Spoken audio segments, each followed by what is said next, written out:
Good day, and thank you for standing by. Welcome to the Cree, Inc. Fourth Quarter Fiscal 2021 conference call. At this time, all participants are in a listen-only mode. After the speaker's presentation, there will be a question-and-answer session. To ask a question during the session, you will need to press star 1 on your telephone.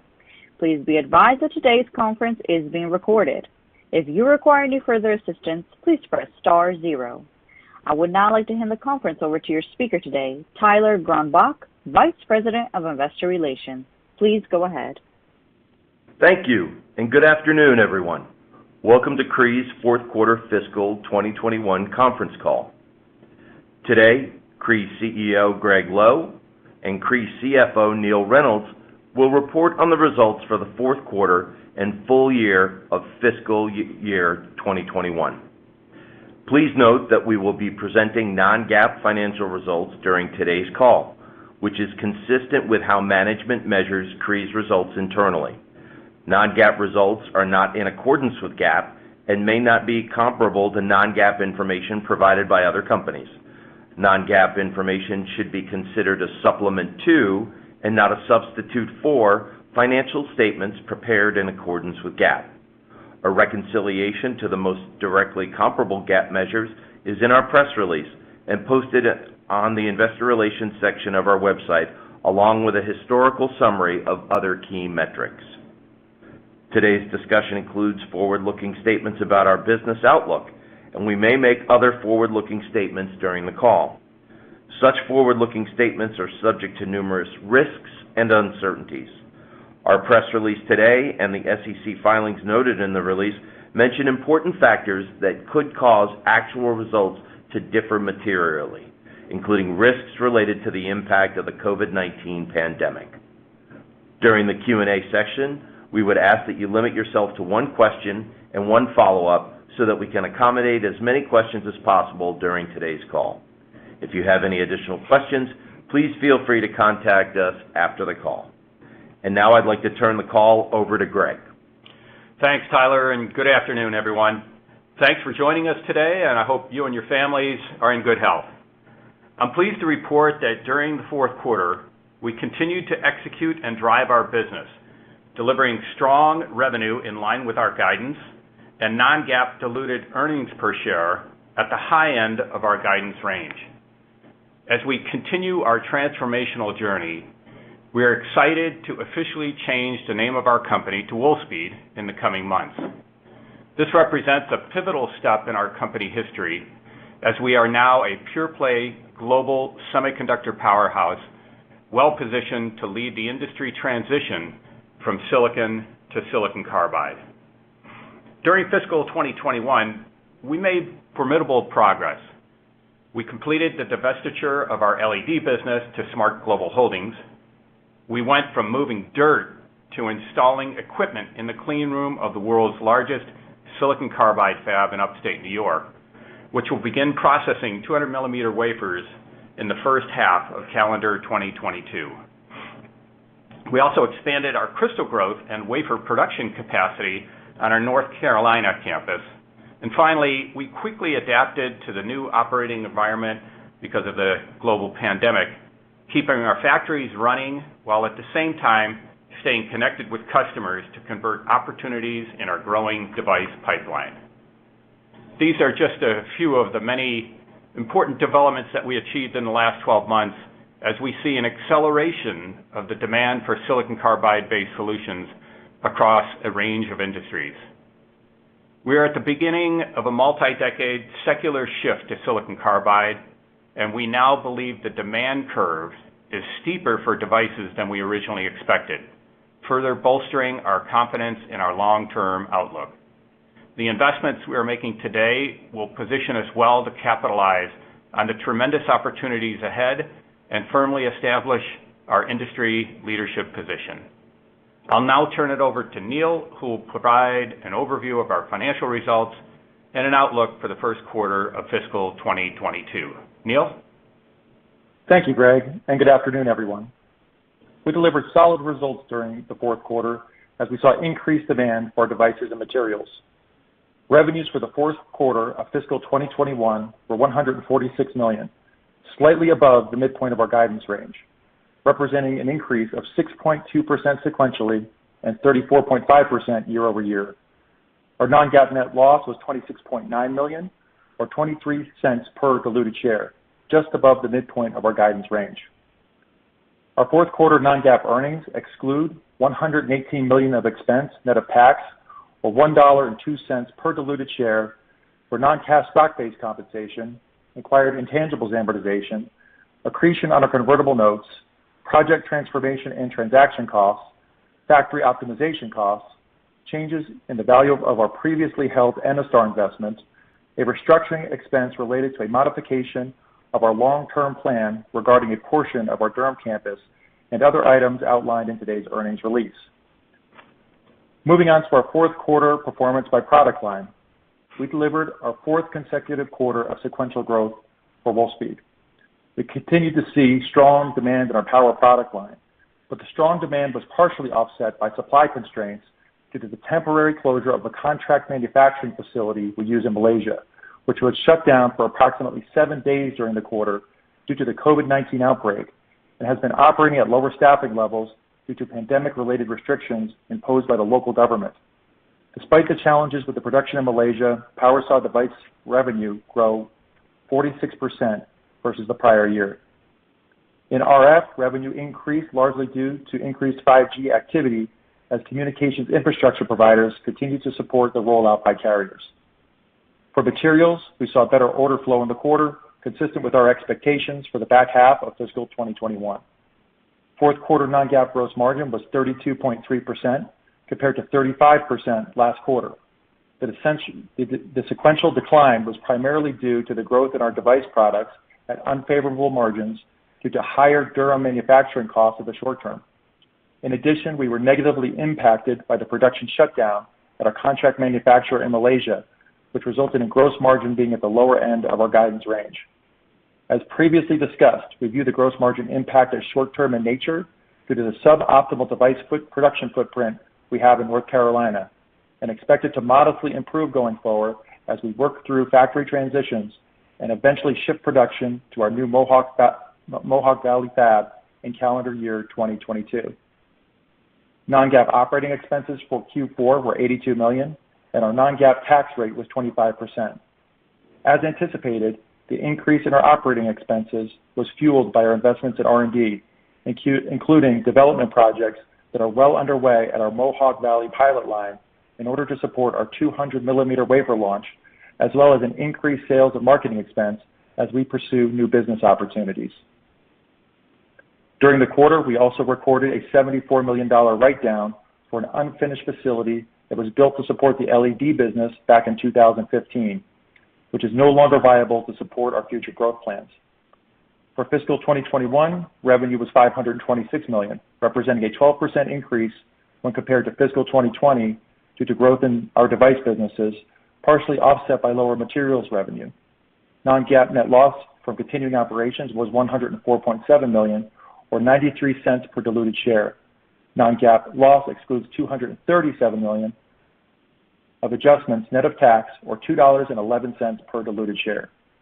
We ended the fourth quarter with a strong and healthy balance sheet with approximately $1.2 billion in liquidity to support our growth strategy, zero withdrawn on our line of credit, and convertible debt with a total face value of $1 billion.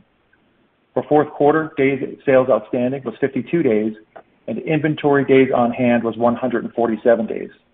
Cash generated from operations was negative $54 million, and capital expenditures were $168 million, resulting in negative free cash flow of $222 million.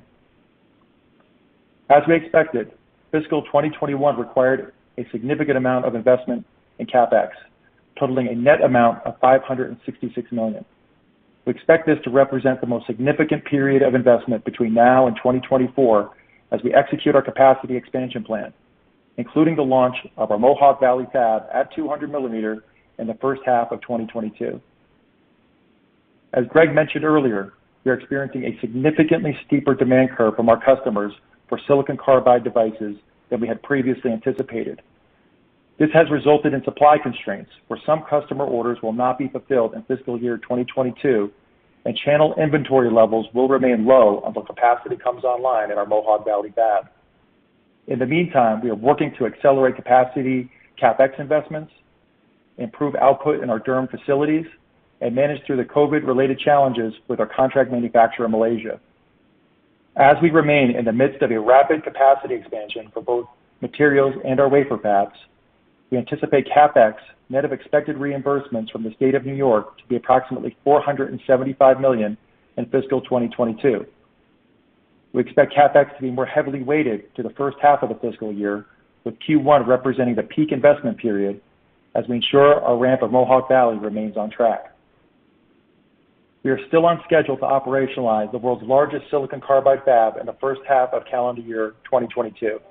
Access to capacity in semiconductors is top of mind for many of our customers, and we want to be ready to meet that demand given the steeper ramps that we are now experiencing for devices. Now, turning to our outlook. In the first quarter of fiscal 2022, we are targeting revenue in the range of $144 million to $154 million. We expect revenue to be driven by momentum and power, partially offset by the current supply constraints and some lower productivity as our Malaysian contract manufacturer continues to ramp activities following the recent COVID-19 outbreak.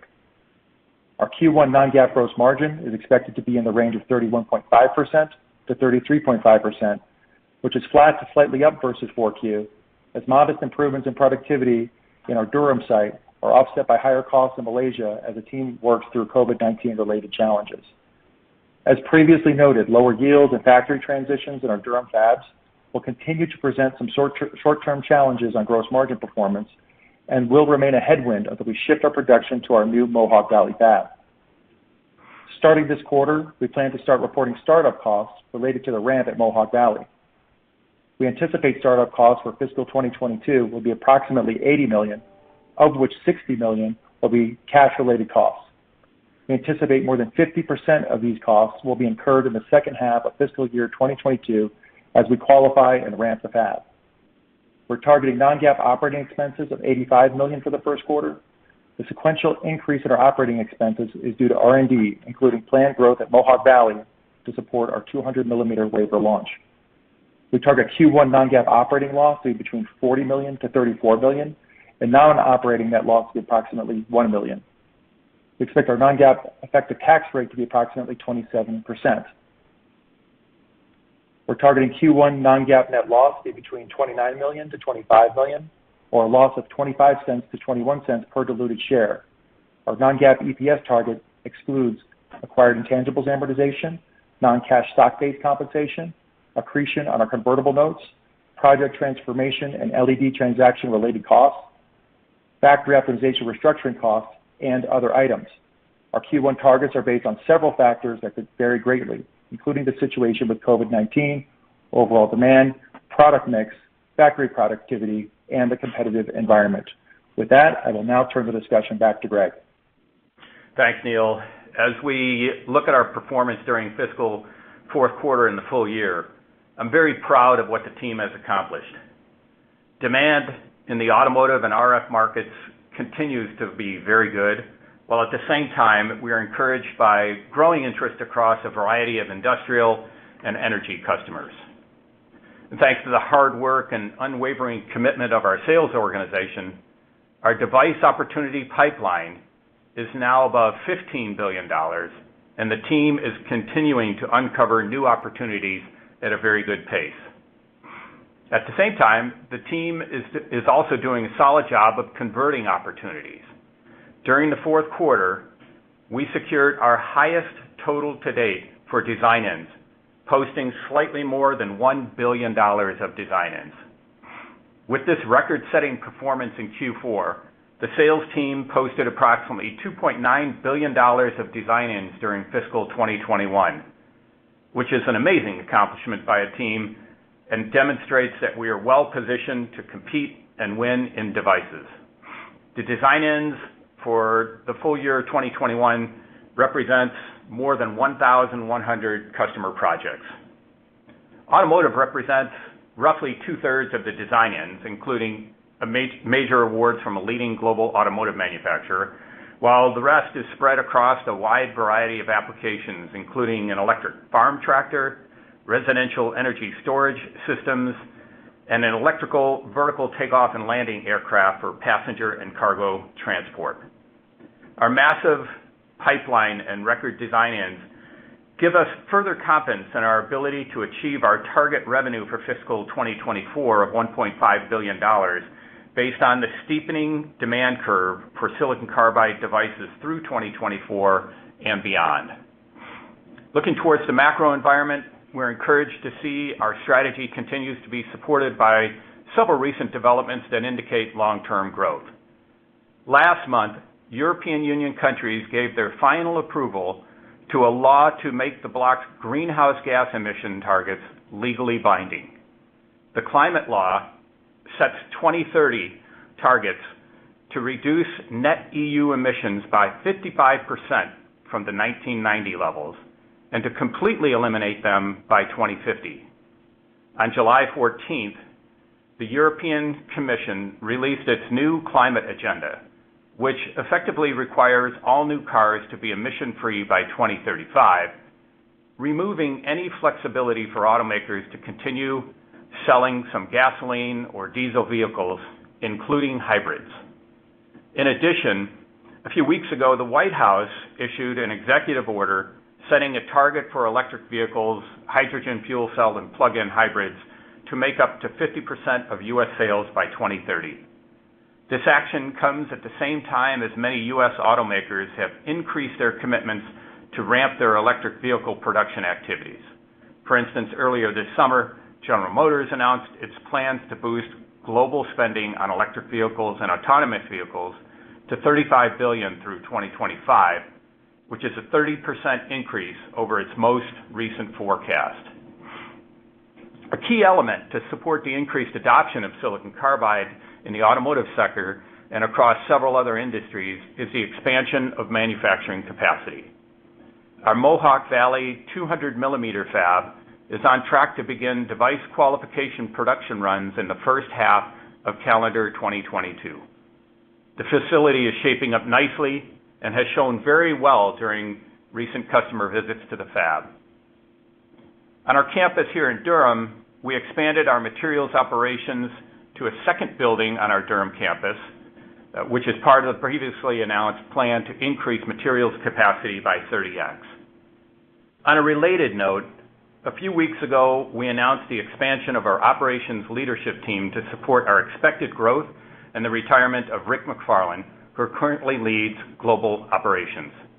Rex Felton, who is currently directing the Mohawk Valley build, will now oversee the company's fab operations, planning functions, and quality efforts, reporting directly to me. And until he retires next summer, Rick will continue to lead the company's materials and back-end operations, along with facilities and procurement activities, and will, of course, assist Rex with the transition. When Rick leaves us next summer, Rex will assume leadership responsibilities for all global operations.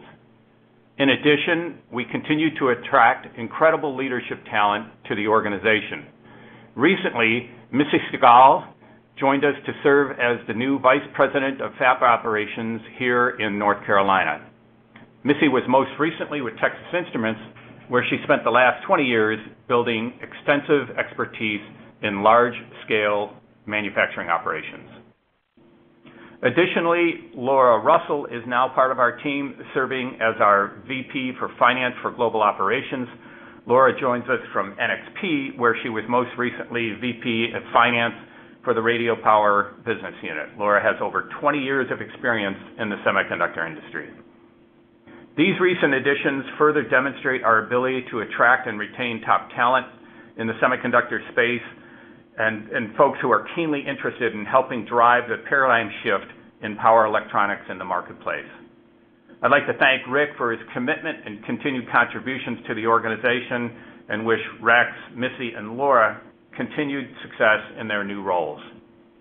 In summary, we are successfully capitalizing on opportunities in front of us today while continuing to make investments to deliver this next generation technology to customers. We are growing our device opportunity pipeline and winning our fair share, as evidenced by the recent quarter with $1 billion of design-ins.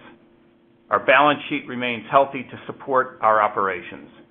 We are excited about the future prospects as we expand our leadership position and make the necessary investments to address what we now believe to be a steeper than originally expected demand curve for silicon carbide devices. In late fall, we plan to hold an Investor Day in New York to further discuss the strong progress we've made on our transformation strategy and share more detail about the exciting long-term outlook. With that, I'll turn it over to the operator and we can begin Q&A. As a reminder, to ask a question, you will need to press star 1 on your telephone. To withdraw your question, press the pound key. We ask that you please limit yourself to one question and one follow-up question. We'll pause and wait until we have our first question. Thanks, Gigi. And as you collect the questions, I did want to comment on the announcement we made at the close of the market today with STMicro. We're pleased to have reached an agreement that expands our multi-year, long-term 150 millimeter silicon carbide materials contract with ST.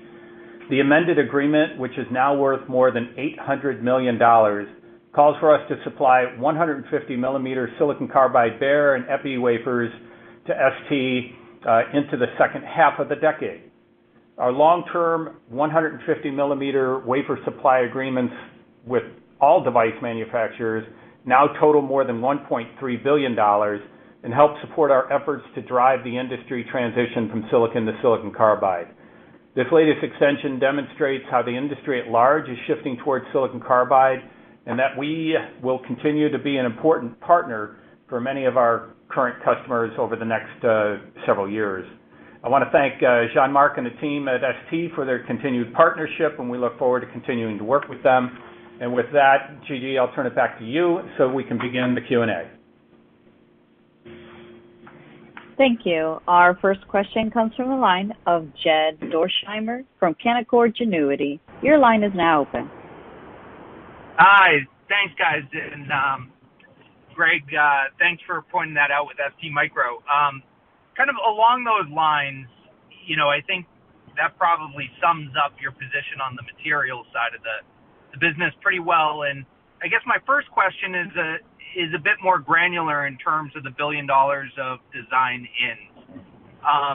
If we think about the device side of your business and the design-ins, and in particular automotive, can you give us some more clarity in terms of the 23 model year and how many models or platforms we should expect to see the Wolfspeed MOSFET in, either directly or with your partners? And then I have a follow-up. Okay, Jed. So just to remind everybody, on the call, the $1 billion of design-ins are all device design-ins, and the $15 billion opportunity pipeline that we talk about is all device opportunity pipeline. So we don't mix that with the materials. And I know you know that, Jed, but I just wanted to remind everybody on that to be clear. Basically, the $1 billion that we posted on this recent quarter, I think around 2/3 of it was automotive. And the typical timeline for going from when you get a design in to when it goes into production is typically 4 years, maybe 5 years sometimes. For electric vehicles, it's turning out to be a little bit shorter than that, and obviously that's why we're seeing kind of a steepening ramp. So I can't give you the exact number of models. I don't have that data right handy here, Jed. But what I can tell you is that we've got a number of different customers that are going to be ramping, that are ramping right now and are ramping in 23, and then obviously supporting the $1.5 billion in 24. And that's what we're referring to as being steeper right now. There's just a demand from the customer that's steeper than we were originally anticipating, and that's what we're trying to catch up with. Got it. That's helpful. And maybe is just a segue to my follow-up, and this might be better for Neil. I'm assuming that you're keeping your long-term targets, the 50% plus or minus in terms of gross margin. And, a lot of clients are asking us whether or not this 30% where you've been at for a while is sort of the new normal. And I was wondering if you might be able to help us bridge that understanding of what gives you the confidence in keeping that 50% out there. Maybe that also touches on, I guess, what I was asking in terms of Greg for the shift from materials to devices a bit too. Thanks. Yeah, thanks, Jed, for the question. I think as you look at the current margins, we're impacted by about a point, in 4Q and 1Q from the Malaysia situation. So I think in both quarters, you can think about that driving us down about a point from, where we would have been, kind of normally. And I think as you look at the rest of the year, the margin will be a function of how things play out in Malaysia. If you step back and think about achieving kind of mid-30s, I think plus or minus as you get to the back half of the fiscal year, we'll need to, just improved execution, out of the North Carolina factories. And I think, some of the management changes we discussed, should bring in, I would think of as more high quality expertise and experience kind of drive to those levels in the back half of the year. Now, if you shift from kind of midterm to long term, as you mentioned, that's kind of want to hit on a long-term target model, for that 50% plus gross margin by, 2024. And as we've stated previously, the key to that transition from kind of the low 30s from where we're at today to 50% plus kind of lies heavily on the kind of fab cost footprint transition from North Carolina to Mohawk Valley. And as we transition kind of that new footprint and, qualify the factory in 2022, as you think about fiscal 2023, the beginning of that and beyond, we'll see some very big and significant differences between what we're running today in North Carolina and what we'll be running in Mohawk Valley. Now, let me just kind of spell that out a little bit, in further detail. I think if you think about the differences between North Carolina and Mohawk Valley, wafer costs, for instance, in Mohawk Valley will be more than 50% lower than what we currently have in Durham. And that's not completely including the full benefit of moving from 150 millimeter to 200 millimeter on that diameter change. Cycle times in Mohawk Valley will be 50% greater or better than what we have, so 50% better than what we have in Durham. And then lastly, the yields in Mohawk Valley will be 20 to 30 points higher than what we have currently in Durham. So all of those benefits can be really derived as a function of moving from, as you know, is a very manual and I think a small footprint in North Carolina to kind of highly automated, state-of-the-art facility that will be running up in New York. And then, we've already seen good evidence of that from our Mohawk Valley pilot line to support some of these assertions. And, we anticipate a heavy margin transition as we move from North Carolina into the new fab in Mohawk Valley. Thank you. Our next question comes from the line of Edward Snyder from Charter Equity. Your line is now open. Thanks. Greg, you said you added a second building for materials. Materials has been growing very nicely. I know you're kind of throttled on devices given not only Malaysia but your footprint in Durham and execution. Is it safe to assume that materials continues to grow as a percentage of your total revenue, and I expect that would be the case until New York comes on, or is there something else going on? Maybe we can just bucket it if you can. Yeah, so we are. Thanks, Ed. So we are expanding into a different building here on campus. In fact, I just went through the facility today. And, so that is happening here on campus, and that will be for our materials factory. And what I would say is we're also expanding, obviously, the wafer fab here in North Carolina for our devices as we move the LED business out of that as well. I would anticipate, Ed, that when we look at our plans for 2024 at $1.5 billion, we were projecting that roughly $600 million of that was going to be devices, and about $900 million of that was $600 million was going to be materials, and $900 million was going to be devices. So we actually are anticipating that our device business will be growing faster than the materials business through that time frame of 2024, and it'll most likely accelerate as a percentage of the business beyond 24 as we start seeing customers ramp with the $1 billion of device wins that we just posted, this previous quarter. Does that make sense, Ed? Yeah, it makes sense. Once New York comes on, the device is going to grow much faster. Yep. It's kind of a chicken and the egg issue. I mean, you've got a lot of demand out there, and there's obviously, or a lot of potential demand out there. We'll see how those EVs sell. I know industrial and RF are doing quite well too. But it seems like, based on, especially on the ST Micro agreement here, and what we've been hearing from the food chain, is that it's really a materials limited business to some degree, and Cree's still the largest. I know there's been a lot of talk, and we've gotten a lot of calls from folks who are kind of concerned about some of the press releases coming out of, Infineon's internal efforts. ST Micro made an announcement of a 200 millimeter. You got Jeet out there talking about shipping stuff. The reality, though, seems to be quite a bit different on the ground. You've got about 1.3 billion in long-term supply agreements. Has the competitive dynamic in materials, both crystal wafers, bare wafers, and EPIs changed much? And if it has, is it safe to say it's favoring the incumbents, maybe you, 2.6, a little bit of Rome, or are we seeing more people come on board because the demand is so strong? No, I think, Ed, what I would say is certainly from our perspective, there's a huge, growth in the opportunity for silicon carbide.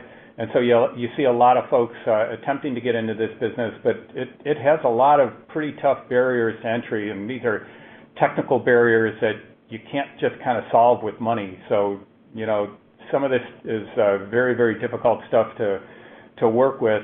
And I think the fact that we've got, $1.3 billion worth of long-term supply agreements, pretty solid with pretty much the who's who in the market, really kind of shines a light on our fundamental capability.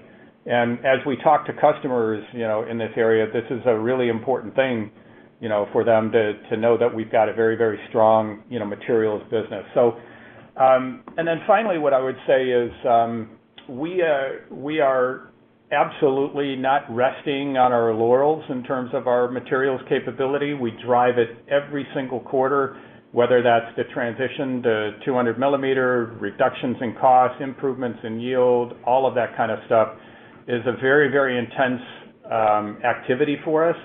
And so basically it's just creating an even more difficult environment to try to jump into because, learning and scale is really important for silicon carbide. We've got 30 years of learning and the largest scale, and we're growing that scale pretty rapidly now as well. So I think it's just going to create, it's going to continue to have kind of really tough barriers for entering this market. But again, we don't rest on that at all. We're driving this like crazy every day of the week. Thank you. Our next question comes from the line of Joe Moore from Morgan Stanley. Your line is now open. Great, thank you. I wonder if you could talk about the startup costs that you mentioned in the second half of fiscal 22, $60 million. How do you see that rolling through? And just in general, obviously a lot higher margin out of the new fab, but what happens to your overall cost of sales? Do you sort of maintain both fabs, and do you have to grow into a revenue level to sort of support some of these incremental costs coming in? Hey, Joe, thanks for the question. This is Neil. So first of all, so Mohawk Valley startup costs we anticipate being about $80 million. That was for the year, and $60 million of that, is roughly in cash costs. And you can think about, more than 50% of that being kind of in the back half of the year. So, as you move into, fiscal year 2023, that'll start to fall off pretty significantly, as we start to ramp the fab. And you'll just start to see that fall away. So I don't think it's I think it's very much in line with our long-term plan. I don't think there's any real change to it. I think this is something we, kind of anticipated as you bring up a new factory. So I think this is right in line with the trajectory we need to hit the $1.5 billion in revenue. And I think it's on track for where we need to get to. And again, as you said, as you look at the cost numbers, the cycle time differences and the yield differences, between what we're currently seeing today and what we anticipate seeing in Mohawk Valley, that all of that will then underpin, pretty significant transitions in margin as you start to bring up the fab, as you get out, into more significantly into fiscal year 23, you start to bring that revenue on. Great. Thank you very much. Thank you. Our next question comes from the line of Pierre Ferragu from New Street Research. Your line is now open. Hi, guys. Thanks a lot for taking my question. So I've been following this earnings season, and I was actually very impressed to see how many people are talking about silicon carbide and how positive comments are. And I had in mind STMicro reiterating that they want to increase their front-end, the front-end capacity by 10x between 2017 2024. I think Infineon was not that specific, but II-VI talked about spending $1 billion in capex on silicon carbide over the next decade. Rome is talking about growing capacity 5x between 2020 and 2025.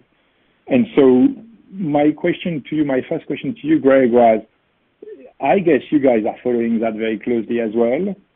And how does that stack up when you add up, all like the capacity forecasts that are being made public by your potential competitors, and when you compare that to what you see in terms of end demand and what you see in terms of potential markets and what you guys are planning for and winning, do you feel like the whole thing is stacking up to a healthy market in which you'd be one of the top 3 players and you see these other players taking their fair share as well? Or do you feel there is a level of delusion in the market and some of them might be too optimistic and maybe underappreciating the difficulty of getting into silicon carbide and scaling out? Yeah, I guess I'd answer that from a couple of different vectors. First off, the demand is definitely there, and the appetite for silicon carbide just continues to grow. Neil and I were just in Europe a month ago or so for a couple weeks visiting with OEMs and with tier ones and so forth. And, all of the indications we got from pretty much all the customers we saw is what they thought was going to be demand. It's now higher than what they originally thought and faster than they originally thought across multiple different end equipments, and certainly automotive being a pretty key part of that. So I think the demand is definitely rapidly expanding, and that's obviously a good thing. In terms of the market itself, I think from a materials perspective, we're obviously growing our capability pretty strong in that area, and the $1.3 billion of materials long-term agreements that we have, I think is just an indication that this stuff is pretty hard to do, and everyone, we have a lot of people that are trying to do internal efforts, but I think, with $1.3 billion worth of long-term agreements, it's kind of an indication that maybe it's a little bit more challenging than most people originally think. So I would say, I think having the experience and having this capability is one thing that I talk to customers quite a lot about. When they look at making this transition to silicon carbide, the company that's been in it for the longest amount of time, that has the most experience in it, is us. And so, I think it does kind of shine a light on us as someone that has a lot of capability. And obviously, there are other folks that are entering the market as well. But it feels to me like the demand is it's way past any kind of tipping point right now. And the automotive market certainly has said goodbye to the internal combustion engine. I mean, the number of companies that just are no longer developing any plans for internal combustion engine cars by 2030, 2035, and so forth, has grown. And now we're seeing, industrial customers, we talked about vertical takeoff and landing, cargo transport, electric tractors, motor drives, compressors. We're just seeing a lot of industrial customers jumping on this silicon carbide bandwagon. And, when you see the benefit of 10 times the electron mobility, or 10 times the performance from an electron mobility perspective, the lower energy costs and so forth for operating these equipment, the transition is pretty solid. Thank you. Our next question comes from the line of Craig Irwin from Roth Capital Partners. Your line is now open. Good evening. Thanks for taking my questions, and congratulations on that design and momentum. Impressive. Greg, I wanted to ask a little bit about the industrial market, since this is something we haven't talked a whole lot about on the last couple calls. I don't remember if it was your prior analyst day or the one before that, where you had the gentleman from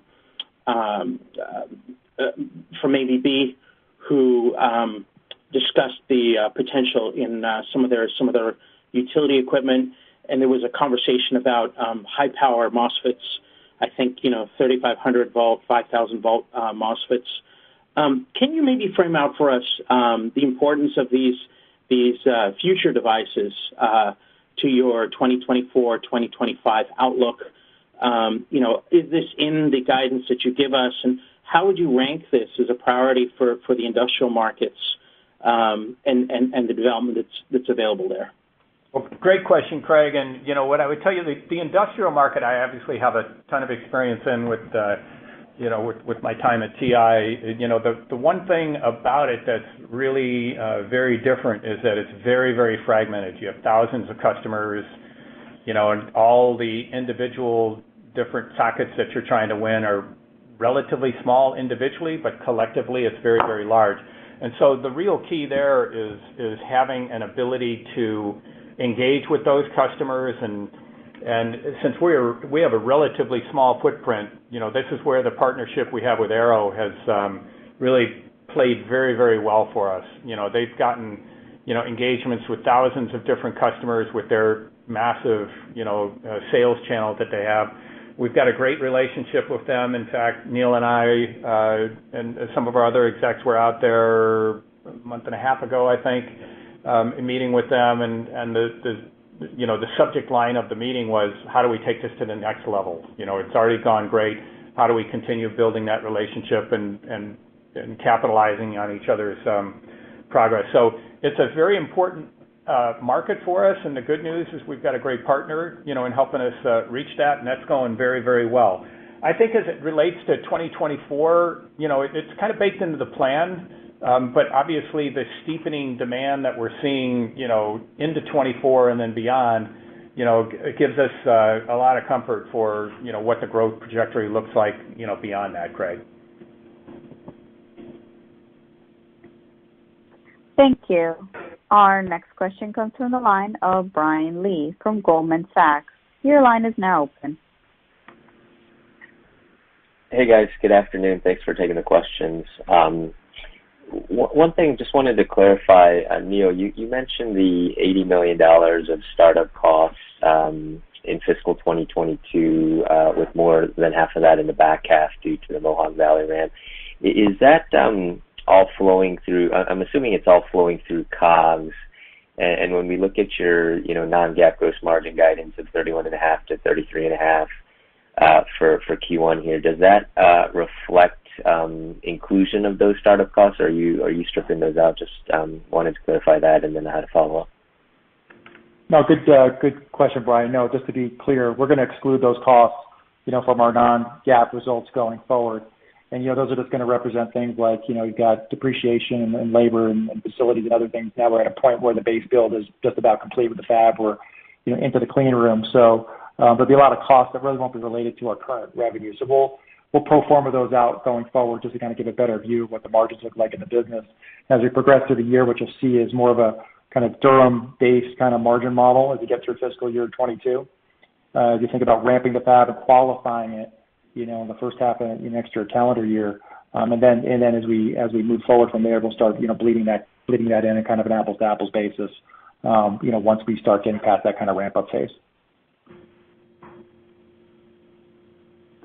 Thank you. Our next question comes from the line of Samik Chatterjee from JP Morgan. Your line is now open. Hi, good afternoon. Thanks for taking my questions.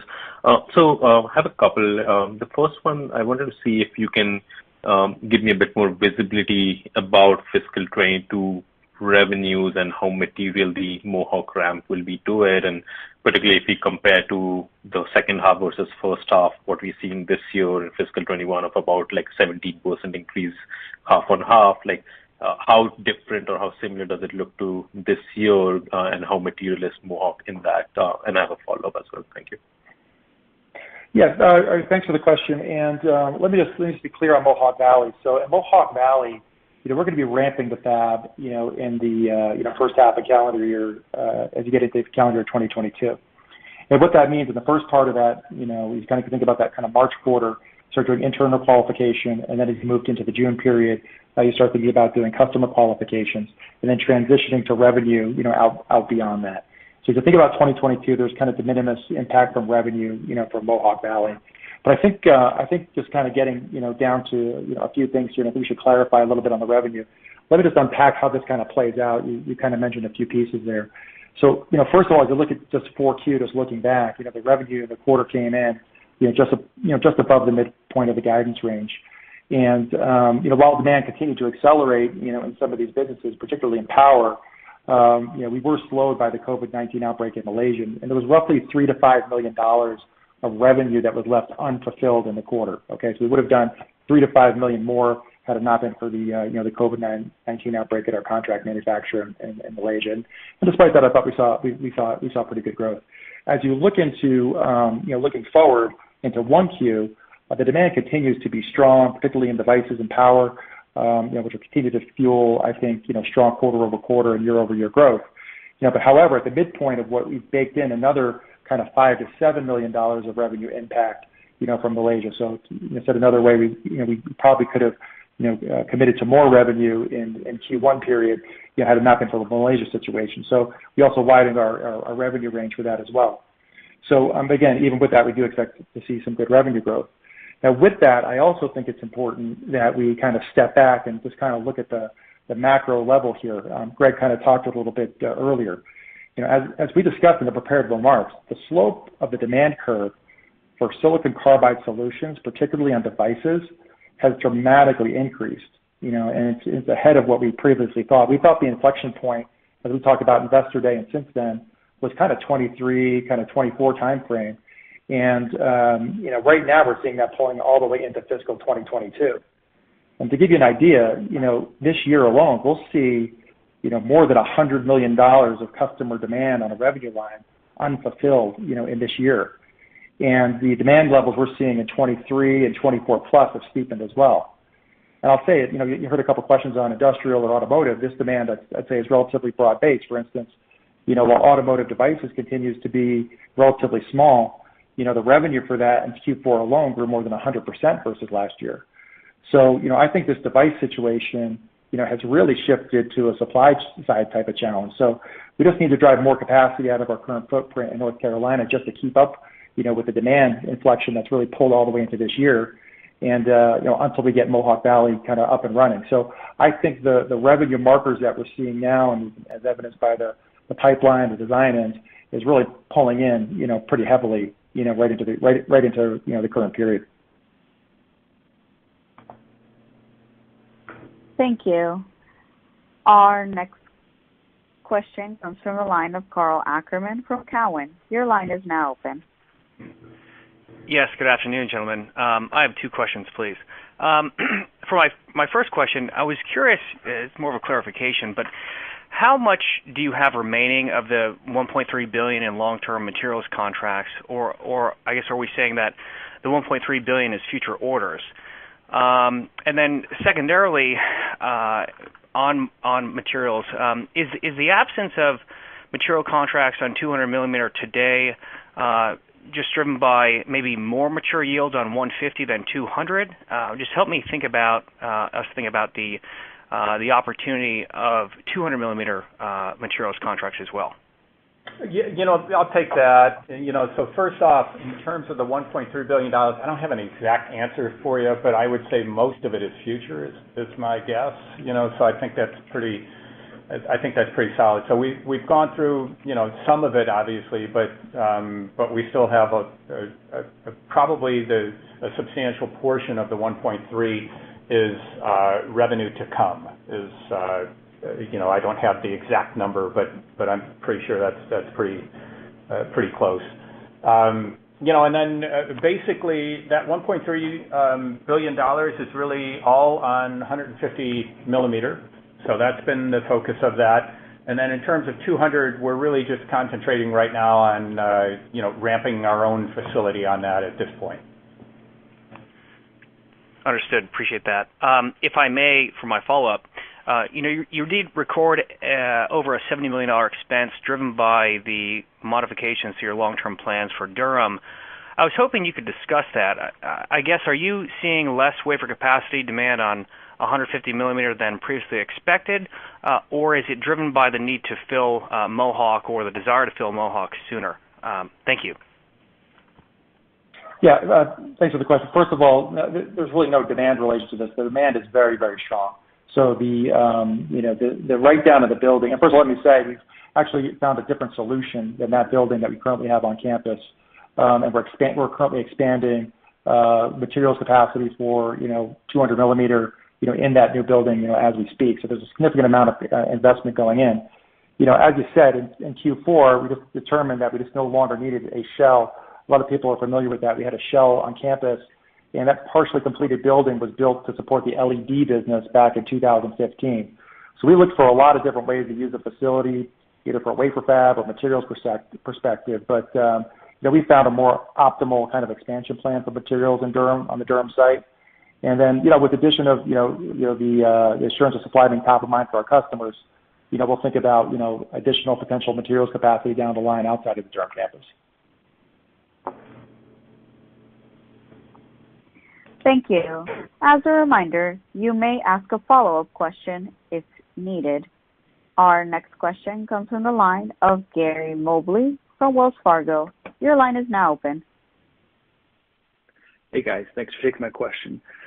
I know you haven't filed your 10K yet, but in terms of trying to think about the materiality of STMicro as a customer and thinking about the $500 million in silicon carbide material supply agreement signed back in 2019, has all of that $500 million been shipped in the last 18 to 24 months, and thus the need for an incremental $300 million is to augment that relationship? And then in terms of thinking about some of the capacity constraints that are limiting your power business, should we think about that as being perishable demand, given that perhaps others can fill it, or is this just going to continue to remain in your backlog until you can solve those capacity constraints? Thank you. Thanks for the questions, Gary, and I'll take them. So first off, I don't want to get into a lot of detail on our contracts with any of our materials customers. I think I can just go back to the comment that I made earlier, is if you take a look at the total pipeline or the total materials contracts, the long-term agreements of $1.3 billion, the vast majority of that is still to be fulfilled. And I'd probably just leave it that way. I don't want to get into any one specific customer, but I think, you can kind of directionally understand that. And then in terms of, the opportunity, of course, Neil mentioned there's $100 million worth of opportunity that will go unfulfilled this year. And of course, our customers would prefer to see that fulfilled. I've spent a lot of time talking to customers, and the thing that I think resonates with them the most is that in 5 months we will be processing material in the world's largest silicon carbide fab. We will be processing material that'll be going through then qualifications, and then they'll be getting material to qualify, et cetera. And, just recall a lot of our really, the demand really takes off in 23 and 24. So they see that we are expanding capacity, that we made a decision 2 years ago to expand capacity, and that capacity is coming online, really just in 5 months now, when you think about it, first part of calendar 2022. We've had customers recently visit the New York factory, and the feedback we've gotten is super positive on that. They see the pilot line that we've got running up there, and they like that because it's sort of getting the production lines kind of ready to go with the pilot line, and then kind of transitioning that to the factory as it begins to open. So I think the customers see that we've got this pretty substantial amount of investment we're doing. They appreciate it, and they're really sticking with us on that. And to kind of put things in perspective, we had a field of mud in March of 2020, and in the first quarter of 22, we will be producing product and qualifying product. That's pretty quick. This is in a time where the semiconductor industry in general has a ton of capacity issues, and if you decided today to start with a field of mud and build a factory, I think there's zero possibility you'd be up and running in 2 years.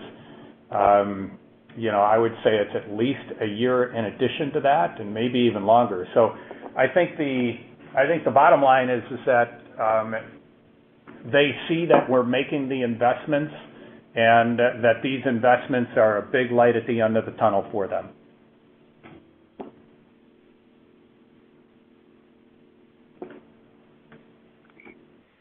Thank you. Our next question comes from the line of Vivek Arya from Bank of America Securities. Your line is now open.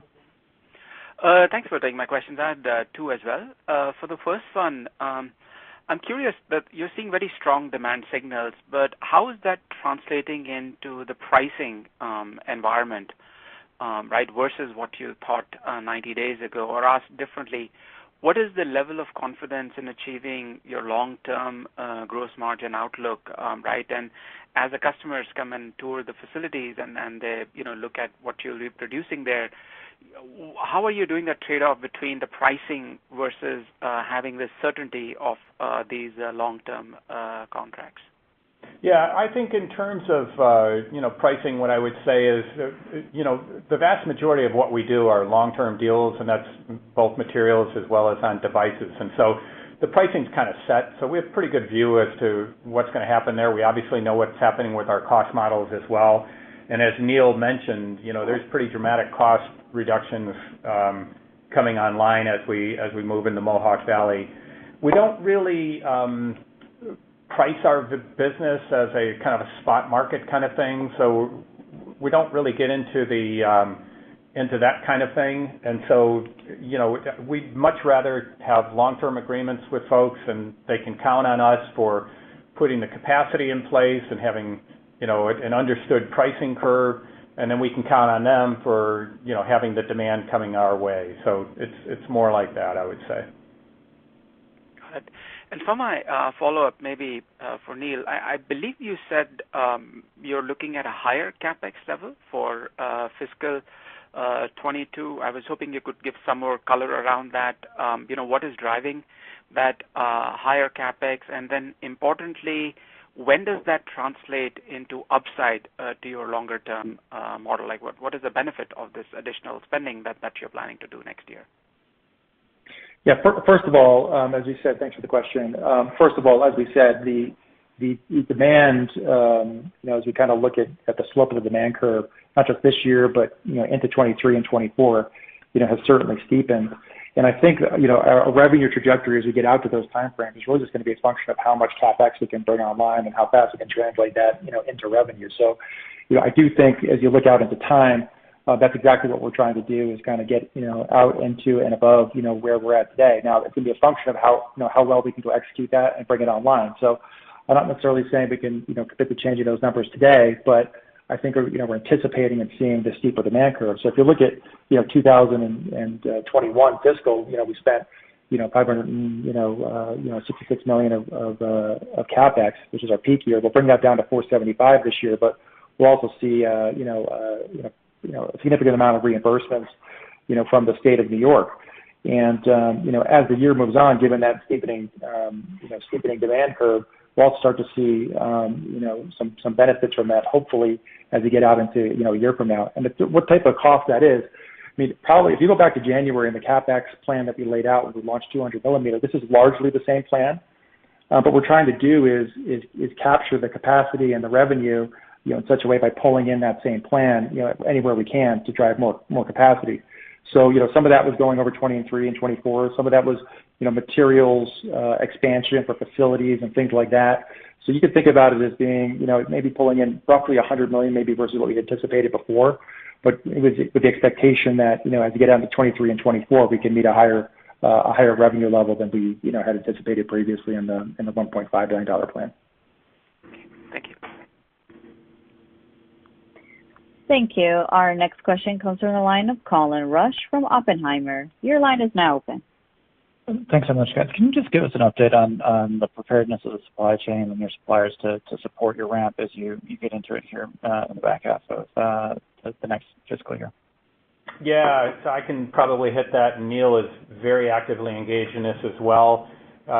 Basically, from the beginning of the pandemic, we've had a weekly supply chain, update in terms of where things are and what crunch points are happening and so forth.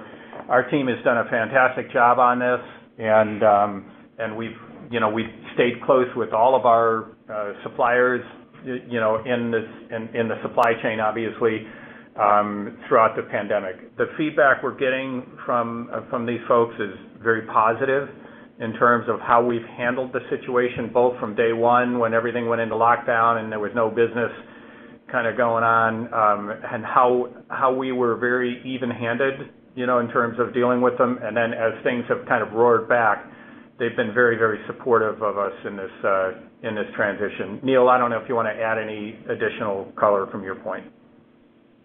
Yeah, so I think in terms of the supply base, one thing I think that we've been fortunate enough to have affected was going out very early, knowing that the capacity expansion and the revenue requirements we would need to go out there early. So I think we placed orders either on equipment or other things, out in the long term to get those types of things in place. As Greg mentioned earlier, I think that would be a more difficult expansion if we were starting that today.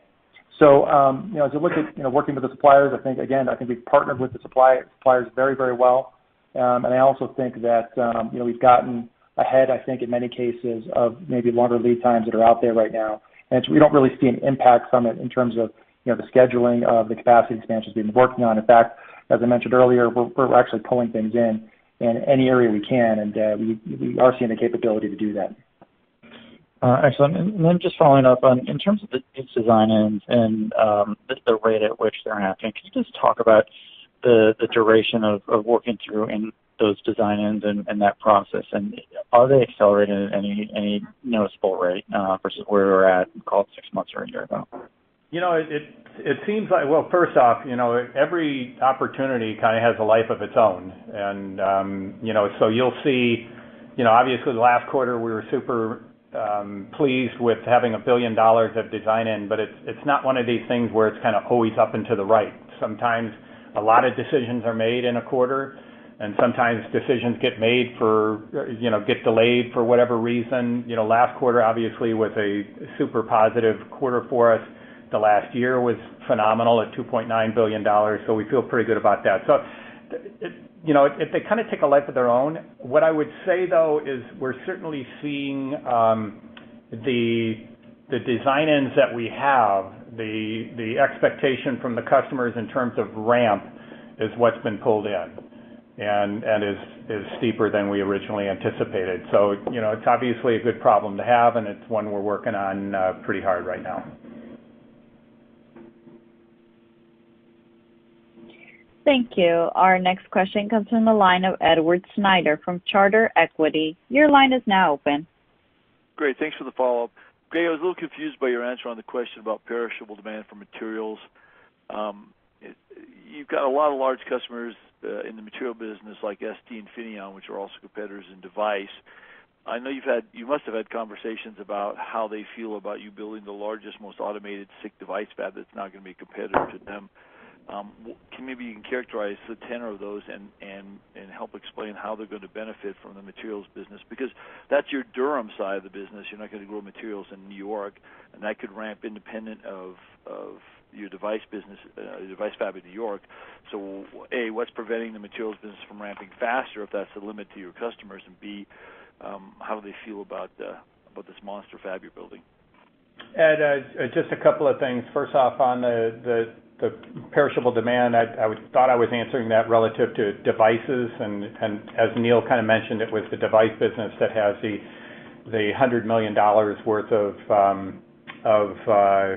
unfulfilled demand for next year. So that's really from a device perspective, and so I think when those device manufacturers see what we're doing with New York, or when those device customers see what we're doing in New York, they're pretty pleased with the amount of activity that we've got going on there and the development and so forth.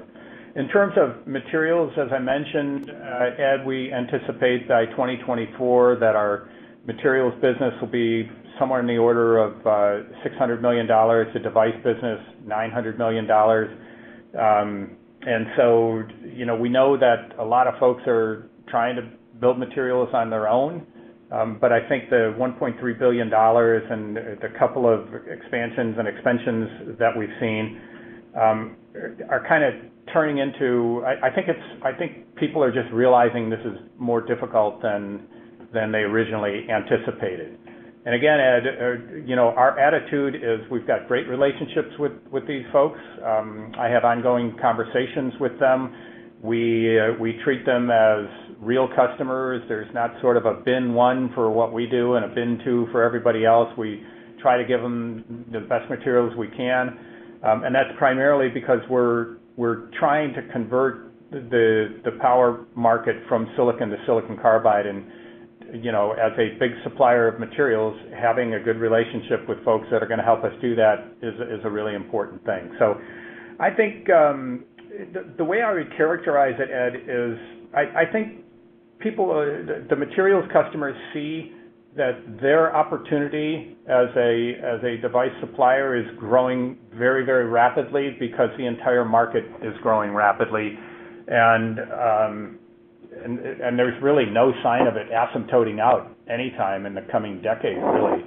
So I think it's mostly just a realization that this stuff is harder to do than they probably anticipate, and the fact that we treat them well as a customer. Right. And maybe Neil, if I could, housekeeping, did you say the $475 in CapEx is gross or net of New York State payments? That's a net of New York State payments. Great. Thank you. Thank you. Our next question comes from the line of Ambrish Srivastava from BMO. Your line is now open. Hi, thank you. Thank you for letting me get on the call. I had a question, Neil, on the startup costs, and both you and Greg are from the semi industry. It's kind of unusual to see startup costs being pro forma'd out, especially since $60 million out of the 80 is cash charge. Can you just help us understand the thinking behind that? And then my kind of related follow-up question is, since you're performing that cost out, does that imply then that gross margin bottoms out in the second quarter of the current fiscal year? Thank you. Thanks, Ambrish. And of course, before we took that decision, we did some benchmarking on that. And I think if you kind of study that, we've seen other companies do that as well. I think the second thing really is on the startup cost is, given the size of the company we are today versus what we're going to be out in the future, weighing down the margins and then trying to explain them to all of you, with that startup cost being in there where it's not really generating, revenue, it's such a significant piece that it'd just be easier to kind of report on it every quarter, let you know what we're doing, be very transparent about it, and then be able to, kind of look and see, where we go from there. And sorry, Ambrish, what was that second question? Yeah, the second question was, should we think that gross margin then bottoms out in the second quarter of the current fiscal year? Look, I think that we're going to see some improvements. I mean, a lot of this is going to be dependent upon what happens with the Malaysia contract manufacturer. As I said earlier, about 1 point of impact happened in 4Q. We'll see another point of impact in the 1Q quarter just related to that. And we are making improvements in our Durham factory. So I think if you think about what's gone on in Durham and the steepening demand that's happening right now, a lot of that supply disconnect. If you think about a revenue standpoint, what we're saying here is, if we can get more capacity online, we can do more revenue. So our revenue forecast for the year hasn't changed. It's just we've got higher demand and we want to get more output out of Durham in the meantime. So I think what will happen here, and if you take a step back, in Durham alone, we've put in over 100 tools in the last year to support higher demand. And we just need to improve that factory output and kind of support that kind of demand curve. And as Greg mentioned earlier, we've added new leadership to get better focus on that and really improve the North Carolina footprint. For example, Missy Stegall, who you heard in the prepared remarks, is someone we recently hired. She was running a Bay and Chase fab for TI that produced a significantly more amount of wafers than our Durham fab does. So, given that most of the capacity improvements, and you think about bottoming out on the margin, that we've got to drive to fulfill that incremental demand will come through, yield and cycle time performance in the footprint. As we drive to higher revenue, we anticipate that the margins will come along with it. So it all kind of all goes together. So fulfilling this additional demand, driving those things, it feels like we've kind of hit bottom. We should see some improvement as we get into 2Q, and then as we get in the back half of the year, kind of hit that, mid-30s, kind of plus or minus. That is excluding those startup costs, as I mentioned earlier. Thank you. Thank you. Our next question comes from the line of Harsh Kumar from Piper Sandler. Your line is now open. Yeah, hey guys, congratulations on that strong design-in pipeline. Greg, I had a quick question. I've seen a lot of companies define things differently. I was hoping that you could explain to us how you guys categorize design-in. Are these orders that are on the books that are just basically fully committed at this point, or is there something else to it? And I'll go with that and then come back for a second. Yeah, typically the way it works is something is flipped over to design-in when a customer has awarded us the business. Many times that's in the form of an award letter or something like that, but it's an official document that comes from the customer that says, we have evaluated all of our different suppliers and you've won this particular project. And so it's a customer design award, if you will, and then they talk about the ramping of it and when they need initial qualification parts and all of that. To go from that award letter to production, depending on the end equipment, can be several years. In automotive, it's typically 4 years, and during that time, you're shipping initial samples to them. They're putting them in their builds. Whatever challenges they have, you're working with them on it from an engineering perspective and so forth. That is pretty typical for what semiconductor companies define as design-in. It's very familiar to me in terms of the other companies that I've worked at, and I think most people kind of consider it the same way. So I just wanted to follow up on that, but then the opportunity pipeline, do you know the number going in when you win a design line, how big that order is going to be, or is that something you kind of estimate? No, the customer tells us it's going to be X millions of units, and then we multiply it by the price that we did, and so we know how much it turns into. And obviously, all of that is subject to the accuracy with which the customer thinks their product is going to ramp. And that can have some variability, but that's super normal, Harsh, in this environment. So I think what we're doing in terms of design-in is pretty much straight down the fairway with the way other people would describe it as well. I understood. Very helpful. Thank you, Greg. Mm-hmm. Thanks, Harsh. Thank you. Our next question comes from the line of David O'Connor from Exane BNP. Your line is now open. Great. Thanks for taking my question. Maybe, Greg, if I can go back to the wafer supply agreement. Given the transition that we're seeing in the industry from the 150 millimeter to the 200 millimeter, I'm just wondering why 200 millimeters were not part of this expanded wafer supply agreement, given that it's going to stretch into the back part of the decade. And just in addition to that, the 1.3 billion in agreement, is still a 5-year time frame still the right way to think about that? Thanks. Yeah, so on the second question, yes, kind of half a decade is about the right zip code, if you will. Some of them are obviously a little bit longer, and the one we just announced then gets into the second part of this decade here with ST. And just in terms of, just to remind everybody, all the deals that we've done are 150 millimeter, and we're really focused on just ramping our internal capability at this point on 200. So it's more of a decision just to stay focused on that. Got it. And maybe just one quick follow-up for Neil on the OpEx, how we should model that into the next fiscal year. Anything that you'd like to call out there? Thank you. Yeah, thanks, David. As you get into the OpEx, I think similarly, you could think about that accreting at a couple of $1 million a quarter, and the investment areas remain the same. It's primarily in R&D, as it relates to bringing new products to market, in addition to the 200 millimeter development work that's going on, and in sales and marketing, who we're investing in to help us bring home more of these, grow the pipeline and grow the design-in levels, as we continue to do. And those are the areas that we're investing in. So you can think about maybe a couple million a quarter as you get out to the end of the year. Got it. Thanks so much. Thank you. At this time, I'm showing no further questions. I would like to turn the call back over to Greg Lowe for closing remarks. Well, thanks everybody for your engagement and questions and participation in the call today, and we look forward to talking to you next quarter. Thank you. This concludes today's conference call. Thank you for participating. You may now disconnect.